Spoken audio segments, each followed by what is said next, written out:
Selalu ketagihan bikin kue cantik ini, karena bikinnya mudah banget ya guys, cuma diaduk-aduk aja tanpa mixer, tanpa oven. Saat buat suguhan atau isian snack box atau buat jualan, kue ini selalu saja cepet ludes dan laris manis banget. Pertama, kita siapkan panci di atas kompor. Lalu kita rebus 1600 ml santan kelapa. Santannya ini aku dapat dari 1 butir kelapa utuh. Jika kalian ingin menggunakan santan instan, bisa gunakan 4-5 bungkus santan instan ukuran 65 ml dan ditambah dengan air. 1 lembar daun pandan. Lalu kita tambahkan setengah sendok teh garam. Lalu santannya ini kita rebus hingga santannya ini mendidih. Kalau menggunakan santan instan bisa direbus dulu, tapi kalau mau dipakai langsung juga nggak masalah ya guys. Setelah santan sudah mendidih, bisa kita dinginkan. Lalu kita siapkan wadah. Kita bisa masukkan 350 gram atau 35 sendok makan tepung beras. Untuk ukuran sendoknya nggak terlalu munjung atau terlalu peres. 150 gram atau 15 sendok makan tepung tapioka atau tepung kanji atau aci ya guys. Untuk ukuran sendoknya cukup mengunung sedang kayak gini. 400 gram atau 27 sendok makan gula pasir. Lanjut santannya ini kita tuang ke dalam adonan, menuangnya bertahap aja sedikit demi sedikit sambil diaduk-aduk sampai gulanya larut dan tidak ada tepung yang bergerindil. Nah, kalau adonannya udah siap, lalu adonan ini kita bagi menjadi 3 bagian. Satu bagian ini aku beri pewarna hijau muda dan ditambah sedikit pewarna coklat, biar hijaunya lebih cantik ya guys. Satu bagian lagi ini aku beri pewarna kuning muda. Dan untuk satu bagian yang terakhir, ini kita beri pewarna putih.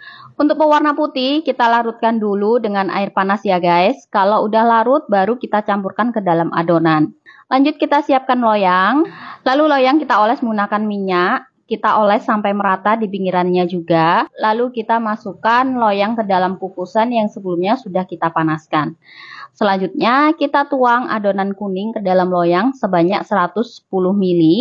Lanjut adonannya ini kita kukus sampai set atau selama 5 menit menggunakan api sedang cenderung kecil. Setelah 5 menit ini adonannya sudah set. Kemudian lanjut kita tuang kembali adonan kuning sebanyak 110 ml. Ini kukus kembali sampai adonannya ini set. Ini kita lakukan berulang sampai adonannya habis. Setelah adonan kuning sudah selesai, kemudian kita tuang adonan putih. Sama ya, untuk takarannya sebanyak 110 ml untuk per lapisnya. Kita kukus per lapis sampai adonan putihnya ini habis. Setelah adonan putih selesai, lalu lanjut kita tuang adonan hijau sebanyak 110 ml. Nah, setelah semua adonan sudah dituang semua, untuk lapisan yang terakhir, kemudian kita kukus kembali kue lapisnya ini selama kurang lebih 30 menit atau sampai kuenya tanak. Supaya kue lapisnya ini awet dan gak mudah basi ya guys. Setelah 30 menit kita kukus, ini kue lapisnya sudah mateng. Lalu kita angkat dan tunggu hingga kuenya dingin. Nah, ini kue lapisnya yang udah dingin. Kemudian lanjut kita potong adonan menjadi 3 bagian. Ini aku potong menjadi 1 bagian dulu. Lalu kita potong kecil-kecil lagi. Ini aku potong menjadi 10 bagian yang sama besar ya guys. Untuk pisaunya, kalau kalian tidak ada pisau plastik kayak gini, kalian bisa menggunakan pisau biasa yang dilapisi dengan plastik ya. Atau bisa olesi pisaunya dengan minyak goreng agar kuenya nanti tidak lengket pada pisaunya. Jika ingin disuguhkan atau dijual kembali, bisa nih kita bungkus kue lapisnya menggunakan plastik OPP ukuran 8x10 cm kayak gini. Nah, ini dia hasilnya, jadi tambah cantik ya guys. Lapisnya enak banget, ini teksturnya juga sangat lembut. Nah, mudah banget kan cara buatnya? Semoga resep kali ini bermanfaat.